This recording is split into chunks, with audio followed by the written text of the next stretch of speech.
Hello everyone, welcome to English e-learning class.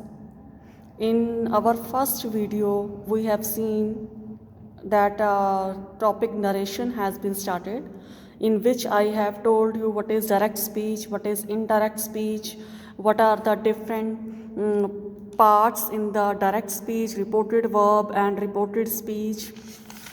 I have told you about the 5-step rules. Now let us see the detailed description of the 5-step rules.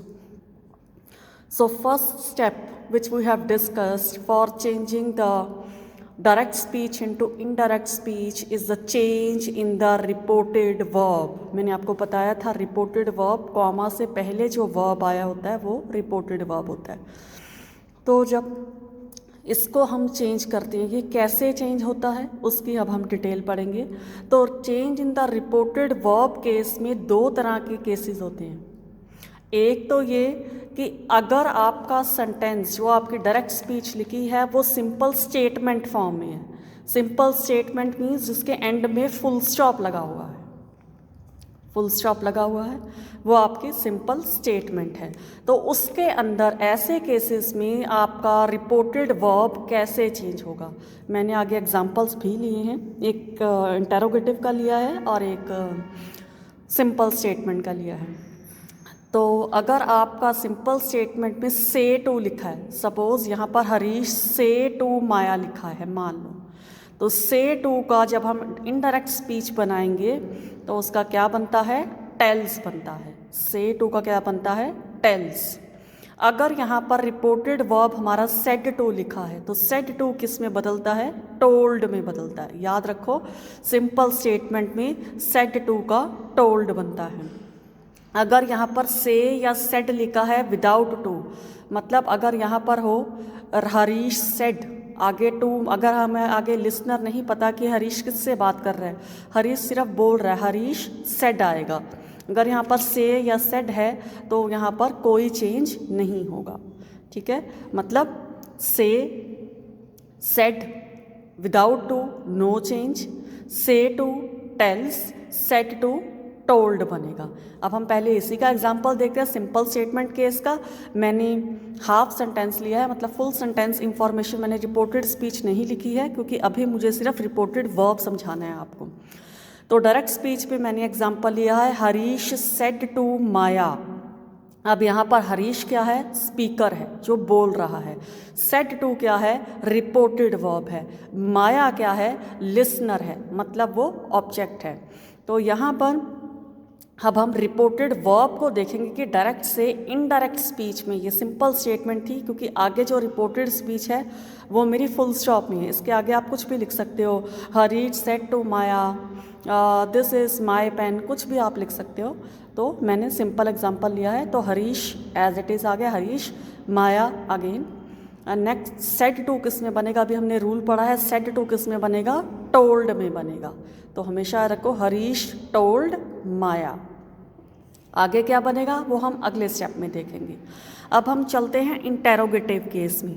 Interrogative मतलब जब आपका जो statement है, जब आपका जो direct speech है, it is written in the form of a question mark. अगर वो क्वेश्चन मार्क की फॉर्म में है, on the next page you will see the example also. So here the verb is, reported verb is said या said to. जैसे यहाँ पर था ना said या said to, अब यहाँ पर अगर आपका होगा said या said to, उसका क्या बनता है, asked या inquired. क्वेश्चन हमेशा पूछा जाता है तो यहाँ पर या तो आप asked लिखोगे या inquired लिखोगे.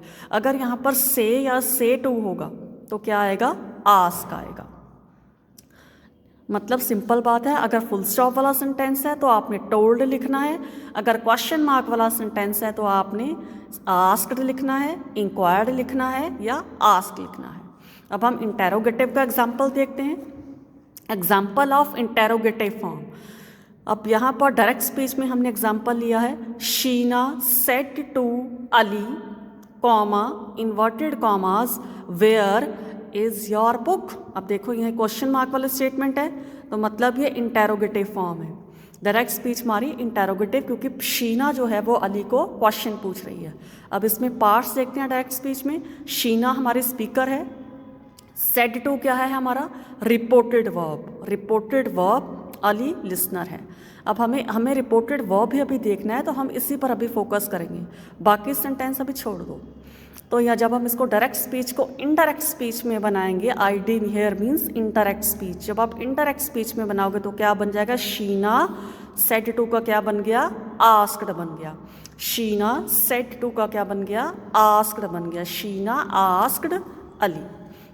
तो आई होप कि अब आप सबको समझ आ गया होगा कि सिंपल स्टेटमेंट वाले सेंटेंसेस में जब फुल स्टॉप वाला सेंटेंस आता है हमें नरेशन में, तो हमने टोल्ड लिखना है इनडायरेक्ट स्पीच में, और जब क्वेश्चन फॉर्म आती है तो हमें सेड टू का क्या बनाना है? आस्क्ड बनाना है।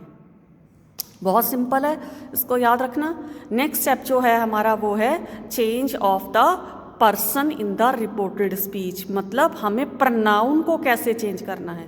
उससे पहले आपको पता होना चाहिए प्रनाउन जो होते हैं हमारे 3 टाइप्स के होते हैं। मैंने यहाँ पर लिखा भी है, प्रनाउन हमारे 3 टाइप्स के होते हैं। First person pronoun, second person pronoun and third person pronoun. जब आप अपनी लोअर क्लासेस में प्रनाउंस रीड किए होंगे तो वहाँ पर हमें सिखाया जाता है प्रनाउन होते हैं सर्वनाम। हिंदी में आपने सर्वनाम पढ़े हैं। तो फर्स्ट पर्सन प्रनाउन होता है जब पर्सन खुद के बारे में बात करता है, जैसे I, we, me, our, us. Okay. दूसरा होता है second person pronoun. Second person pronoun mean जब आप दूसरे पर्सन से बात करें तो आप उसको किस वे में एड्रेस करते हैं? आप बोलते हैं, यू बोलते हैं, या योर बोलते हैं, आपका बोलते हैं। वैसे है third person pronoun. Third person pronoun means आप तो 2 पर्सन बात कर रहे हैं, सपोज ए और बी बात कर रहे हैं, वो थर्ड पर्सन को क्या एड्रेस करेंगे? उसको कैसे बुलाएंगे? ही, शी, दे, या उस पर्सन का नाम बोल लेंगे। उस पर्सन का नाम बोलेंगे ना, राम, श्याम, सीता, मीता, गीता, जो भी होगा उस पर्सन को हम नेम बोलेंगे। तो that is first person, second person and third person pronoun. अब हम देखते हैं सेकंड स्टेप हमारा change of person in the reported speech. Reported speech मतलब जो हमारा पीछे हमने देखा था कि जो सेंटेंस, जो words that are enclosed in the inverted commas is reported speech. तो अब इसको हम कैसे चेंज करते हैं? इसके अंदर जो प्रनाउन होता है वो कैसे चेंज करते हैं? अभी मैंने एग्जांपल लिया है यहाँ पर, देखो। Harish said to Maya I have 2 pens. तो यहाँ पर देखो हरीश हमारा स्पीकर है, सेड टू रिपोर्टेड वर्ब है, माया हमारी लिसनर है, और ये हमारी रिपोर्टेड स्पीच है। आई हैव 2 पेन्स क्या है? हमारी रिपोर्टेड स्पीच है। तो अब हमने इसको तो चेंज करना सीख लिया, रिपोर्टेड वर्ब को चेंज करना सीख लिया। अब हमें यहाँ पर चेंजेस सीखनी है, रिपोर्टेड स्पीच में कैसे चेंजेस होते हैं। तो सबसे पहले हम देखेंगे प्रनाउन कैसे चेंज होता है। अब यहाँ पर देखो आई जो है हमारा फर्स्ट पर्सन प्रनाउन है। आई क्या है? हमारा फर्स्ट पर्सन प्रनाउन है। तो आप सिंपल रूल याद रखो, मैंने इस रूल को याद रखा था। आप एक बॉक्स बनाओ जिसके अंदर आप पर्सन प्रनाउंस लिखो, first person, second person, third person. अब नीचे है उसका चेंज, हमेशा याद रखो 1 2 3 SON। ये हमारा रूल है, इसको ट्रिक है इसको याद रखने का, बहुत सिंपल है। 1 2 3 SON। मैंने इसी लॉजिक में इसको लर्न किया है। मतलब जो हमारा अगर यहाँ पर फर्स्ट पर्सन प्रनाउन दिया होगा तो first person pronoun change according to the speaker. अब स्पीकर देखो, मतलब सब्जेक्ट देखो कौन है, इट इज़ उसका जेंडर देखो, इट इज़ अ गर्ल और इट इज़ अ बॉय। तो यहाँ पर क्या आएगा? It is change according to speaker. तो मतलब हरीश यहाँ पर लड़के का नाम है तो यहाँ पर ही आ जाएगा। ओके।